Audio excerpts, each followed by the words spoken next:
Joining me, as on every Thursday, is Barnaby Joyce, the Nationals front bencher and former Deputy Prime Minister. Barnaby, thanks for joining me. I wanted to talk to you straight off about what I was talking about at with my editorial there. The Prime Minister saying the referendum on the Voice has nothing to do with compensation. Your response? Oh, this is garbage. And what's happening now is we've got a Prime Minister under the pump. The no vote is going to be preeminent. It's going to win this referendum. The referendum's going down. He's got a glass jaw, and now he's going to try and weasel his way out by not actually telling the truth. And you're referring to that interview on radio. There was another thing he said, they don't have a power of veto. I agree with that, Prime Minister, but they do have the power to go to the High Court on the premise of consultation, proper consultation. So it might be not a veto, but they just ruled the decision out null and void as if it never existed.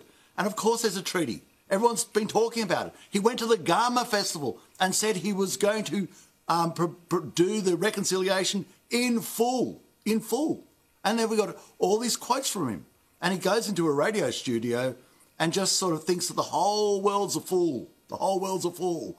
And Anthony is the enlightened one. And he can kind of weasel and twist and say different things so that he just comes up with this idea that it's an issue about recognition, full stop, benevolent, wonderful, and let's all vote for it. No, it's not. It's massively bigger than that. The power over the executive, the capacity to go to the High Court on consultation. Step one, so you've got to have a voice to have a treaty. Once you've got a voice, then you move to a treaty. You have a treaty with the voice, and then comes compensation.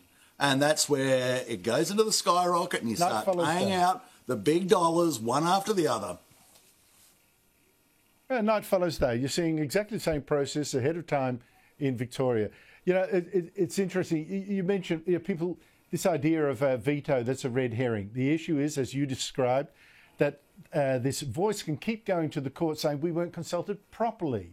That's the issue. And if anyone doubts, if everyone thinks, you're just fantasising, you're making it up, go to the websites of the Federal Court and the High Court and you see how many challenges have already been launched against the immigration minister by immigrants, illegal immigrants saying, you didn't properly check my case. You didn't look at it. You didn't give it the due consideration you're supposed to give. It'll be unbelievable. Live cattle. Live cattle was another one. Oh, another one. Yep. Now, look, your Indigenous Affairs spokesman, Jacinta Nampijinpa-Price, has challenged the Minister, Linda Burney, to a debate on all this. Burney yesterday refused it. That seems to me not just cowardly, but unfair on voters, since we're asked to vote for something so profoundly radical. Your response? Well, of course, listeners, and Andrew, it's the biggest change to our constitution in our nation's history. It gets an unelected body, a power over the executive in perpetuity because it's in the constitution. It's in the constitution, so you can't kick it out, and so they can go to the High Court. And I think Minister Burney has an absolute responsibility to go to the dispatch box, to go to 7:30, to go on your show, to go into the Fourth Estate and clearly enunciate all the particular details of what is about to come before the Australian people in a referendum.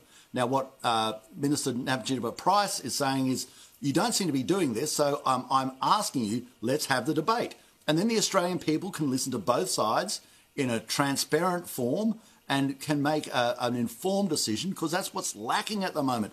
And even this weasel that we're going to vote for the Voice after the referendum. So you're going to meet your bride as you're walking out of the church, or meet your husband as you're walking out of the church, rather than meeting them before you went to the altar. It's so shifty.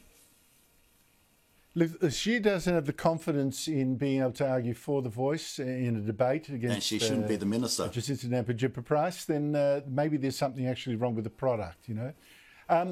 Now, away from the Voice, Barnaby, look at you in the countryside. You're clearly the bloke I've got to ask. It's not in your bailiwick, but I think you might be interested. On Monday, you had this crocodile, a saltwater crocodile, thankfully not a monster, attacking... Yeah. A man at the Wongai Falls in the Northern Territory. The man got away with grazers. The croc was shot.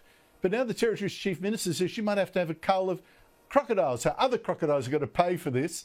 But Barnaby, you know, it is true that the number of crocs in the territory have gone from 5,000 to 100,000 since crocodile hunting was banned 50 years ago. But not a single person in the territory has been killed by a croc in 5 years. So a cull to me seems like an overreaction, doesn't it? More like revenge. Well, on this one, Andrew, I hate to say I disagree with you. I mean, you know, when we have a child get eaten or something like that, and then we decide to cull, you know, it's you've got to. These things, these animals are incredible, but they're designed to kill, and they're absolutely efficient at that. And in areas where there's a strong interaction between tourism, between people, and a reptile that's brilliant at killing people, I'm going to go on the side of the people, just like the dingoes on Fraser Island. No, you're describing something different there, Barnaby. We've got to train people. No, that's something different. They really do exercises to remove crocodiles. No, but we already remove crocodiles from areas where there's humans, right? But a general cull, I don't know. There's not been a single person killed in 5 years, and that person was standing in the river fishing. Well, I'm going to go. Look, I've been up there, and I go up and see mates there, and I tell you what, when you see a big salty in the water, and you don't see them till their eyes just get above it, and what your thoughts were is, I was thinking I was going home for a swim, and now I'm thinking that would be. I'll give you one. I went up there with a mate, and and the girls were with us, and we said to the girls as a joke, "Do you want to go for a swim in the river?" And they were all ready to jump in, and we had shot a pig, and we threw the pig in and put a few rounds in it, so the blood came out of it. And I would say about 13 or 14 crocodiles came to the top of the surface. Now, wow. They're not running out of crocodiles. Well, Barnaby, look, I think you've got to be careful. My Uncle Bert's probably watching tonight, and he's probably agreeing loudly with you, because when he goes out the back, he looks carefully left and right as well. Don't you worry about that. It's up in the territory. I'll tell you what's happening. Also, Andrew, you go up to Cairns. You're welcome. Thanks. Good on you, mate.